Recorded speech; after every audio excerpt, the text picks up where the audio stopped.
दोस्तों नमस्कार। यहाँ बात करते हैं योग आयुर्वेद स्वास्थ्य के बारे में। किस प्रकार से अपने आहार विहार को ठीक रखा जाए, संतुलित रखा जाए, सुखमय जीवन जिया जाए। मैं डॉक्टर मनमोहन लखेड़ा आज बात करूँगा फेफड़ों का कैंसर क्या होता है, इसके क्या लक्षण होते हैं, इसका कारण क्या है, चिकित्सा आदि के बारे में। फेफड़ों का कैंसर। दोस्तों, कैंसर के बारे में आज लगभग सभी अच्छी तरह से जानते हैं। आज यह शब्द बड़ा सामान्य हो गया है। इसका कारण है कि यह महामारी का रूप ले चुका है। दोस्तों, आज हर जगह सुनाई देता है कि किसी को इस अंग का कैंसर है, किसी को उस अंग का। अर्थात दोस्तों, लगभग शरीर के हर भाग का कैंसर समाज में दिखाई दे रहा है। और दोस्तों, सभी विशेषज्ञ कहते हैं कि इसका होने का जो सबसे बड़ा कारण है हमारा गलत आहार विहार के साथ तनाव भरी जिंदगी के साथ पूरा वातावरण का दूषित प्रदूषित होना है। तो अगर हम सब ने अपना आहार विहार ठीक करने के साथ पूरे वातावरण को भी शुद्ध बनाए रखेंगे तो काफ़ी हद तक हम इस गंभीर बीमारी से कैंसर का होने से बचाव कर सकते हैं। दोस्तों, आज हम बात कर रहे हैं फेफड़ों के कैंसर के बारे में।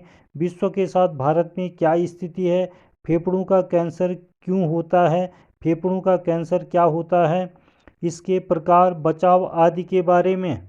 दोस्तों, फेफड़ों के कैंसर को पहले स्मोकर्स डिजीज़ कहा जाता था। यानी कहते थे कि केवल जो स्मोकिंग करता है उन्हीं को होता है।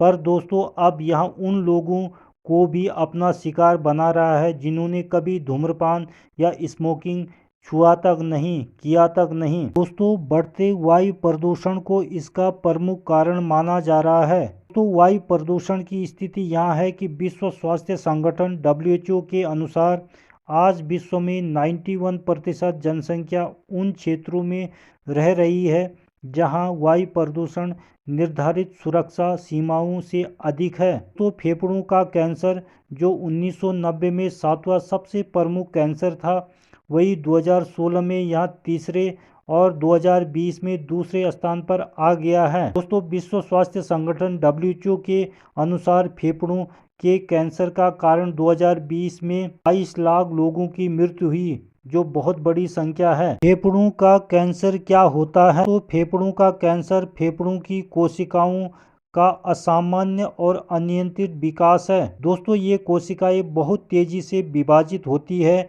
और ट्यूमर बना लेती है। और दोस्तों, धीरे धीरे आसपास के टिश्यू भी नष्ट होने लगते हैं। कैंसरग्रस्त कोशिकाओं के कारण फेफड़े ढंग से अपना काम नहीं कर पाते। दोस्तों, अमेरिका के नेशनल कैंसर इंस्टीट्यूट के अनुसार कैंसर के कारण कोशिकाओं के DNA में गड़बड़ी या म्यूटेशनल सिग्नेचर आ जाता है। दोस्तों, फेफड़ों के कैंसर के कई रूप होते हैं, लेकिन non small cell lungs cancer और स्मॉल सेल्स लंग्स कैंसर के मामले सबसे अधिक देखे जाते हैं। दोस्तों, जब कैंसरग्रस्त कोशिकाओं का विकास सीधे फेफड़ों से शुरू होता है तो इसे प्राइमरी लंग्स कैंसर कहते हैं।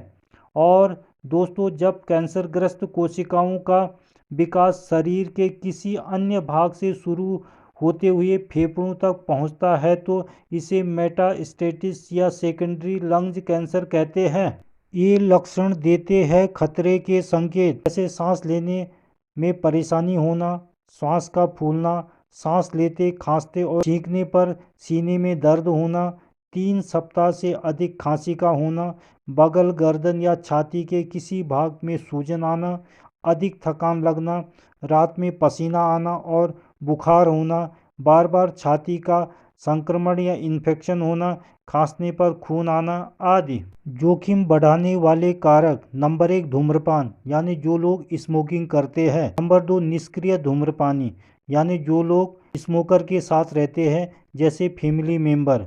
नंबर 3, वायु प्रदूषण। और दोस्तों, वायु प्रदूषण तो सबसे बड़ा कारण है ही। भारत में वायु प्रदूषण और फेफड़ों का कैंसर। तो वायु प्रदूषण से फेफड़ों पर होने वाले नुकसान को देखते हुए वर्ष 2013 में विश्व स्वास्थ्य संगठन की international agency for research on cancer ने वायु प्रदूषण को मानव कार्सिनोजन कैंसरकारी तत्व की संज्ञा दी। दोस्तों, लंबे समय तक टॉक्सिन और प्रदूषकों का संपर्क फेफड़ों को क्षतिग्रस्त करके कैंसर के खतरे को बढ़ा देता है। दोस्तों, वायु प्रदूषण के कारण PM 2.5 कण सीधे सांस द्वारा फेफड़ों में पहुंच जाते हैं।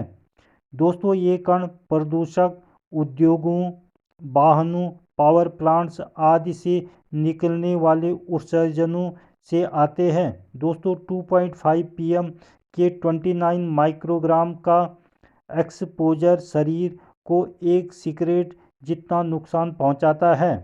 दोस्तों, दिल्ली स्थित एम्स के आंकड़ों के अनुसार हमारे देश में 1998 में फेफड़ों के कैंसर के कुल मामलों में से 90% धूम्रपान या स्मोकर के कारण होते थे और दोस्तों केवल 10% ही उन लोगों के होते थे जो धूम्रपान नहीं करते थे। लेकिन दोस्तों आज यह आंकड़ा 50-50 का हो गया है। दोस्तों, 2012 में टाटा कैंसर मेमोरियल और 2018 में सर गंगाराम अस्पताल के एक अध्ययन में भी यह तथ्य उभर कर सामने आया कि भारत में फेफड़ों के कैंसर के 52% मामले उन लोगों में देखे जा रहे हैं जिन्होंने कभी भी धूम्रपान नहीं किया। और दोस्तों साथ ही अब महिलाओं में भी फेफड़ों के कैंसर के मामले बढ़ रहे हैं। फेफड़ों के कैंसर का उपचार, सर्जरी। दोस्तों, पहली और दूसरी स्टेज में कैंसर केवल फेफड़ों तक ही सीमित रहता है, इसलिए सर्जरी द्वारा ट्यूमर निकाल दिया जाता है। पहले सर्जरी के लिए बड़ा चीरा लगाकर छाती को खोला जाता था और फेफड़ों के प्रभावित हिस्से को निकाल दिया जाता था। लेकिन दोस्तों अब वीडियो असिस्टेड थोरोस्कोपी सर्जरी BATS ने सर्जरी को बहुत आसान और दर्द रहित बना दिया है। दोस्तों, इसमें 3 छोटे छोटे कट लगाकर फेफड़ों के उस हिस्से को निकाल दिया जाता है जिसमें कैंसर होता है। इसमें मरीज को अस्पताल में ज़्यादा रुकना भी नहीं पड़ता है। अन्य विकल्प। दोस्तों, जब सर्जरी से उपचार नहीं किया जा सकता तो अन्य थेरेपी की सहायता ली जाती है। कीमोथेरेपी। दोस्तों, कीमोथेरेपी में दवाइयों से अनियंत्रित कोशिकाओं को नष्ट किया जाता है, पर इससे स्वस्थ कोशिकाएं भी प्रभावित होती हैं। Targeted drugs therapy. दोस्तों, टारगेटेड ड्रग्स थेरेपी में केवल प्रभावित कोशिकाओं को नष्ट किया जाता है, टारगेट किया जाता है। इम्यूनोथेरेपी। दोस्तों, इम्यूनोथेरेपी में इम्यून तंत्र की कोशिकाओं को स्टिमुलेट किया जाता है ताकि वे कैंसर कोशिकाओं पर आक्रमण करें। Radiation therapy. दोस्तों, रेडिएशन थेरेपी में कैंसर कोशिकाओं को मारने के लिए हाई रेडिएशन बीम का इस्तेमाल करते हैं। ऐसे रहेंगे फेफड़े स्वस्थ एवं मजबूत। सही खान पान। तो नेचर जेनेटिक्स में प्रकाशित एक अध्ययन के अनुसार जो लोग दिन में 5 तरह के फल और सब्जियां खाते हैं उनमें फेफड़ों के कैंसर का खतरा बहुत कम होता है। साथ ही दोस्तों खान पान में साबुत अनाजों, दालें, फलियां, लीन मीट, मछली, चिकन आदि वसा रहित दूध, दही और पनीर शामिल करिए। नमक, कैफीन और अल्कोहल का सेवन बिल्कुल भी न करिए या बहुत कम मात्रा में करिए। सही रखें पोस्चर। दोस्तों, फेफड़े बहुत नाजुक और कोमल होते हैं। सही पोस्चर न होने पर उन पर दबाव पड़ता है। हमेशा रीढ़ को सीधा करके बैठिए ताकि फेफड़ों को पर्याप्त स्थान मिल सके। पर्याप्त मात्रा में पानी पिए। दोस्तों, फेफड़ों की सबसे अंदरूनी परत जिसे म्यूकोसल लाइनिंग कहते हैं बहुत पतली होती है। इसे ठीक रखने के लिए रोजाना 6 से 8 गिलास पानी और दूसरे तरल पेय पदार्थ पिए। खुलकर हंसिए। दोस्तों, हंसना पेट की मांसपेशियों और फेफड़ों की क्षमता बढ़ाने के लिए अच्छा व्यायाम है। इससे बासी हवा या पुरानी हवा भी शरीर से बाहर निकल जाती है, लंग्स से बाहर निकल जाती है। व्यायाम व योग। दोस्तों, आराम के समय रोजाना के कामों में फेफड़ों अपनी क्षमता का केवल 50% ही कार्य करते हैं। दोस्तों, फेफड़ों को ठीक रखने के लिए सप्ताह में 5 दिन 30 मिनट एरोबिक व्यायाम, तेज चलना व दौड़ना और तैराकी आदि करिए।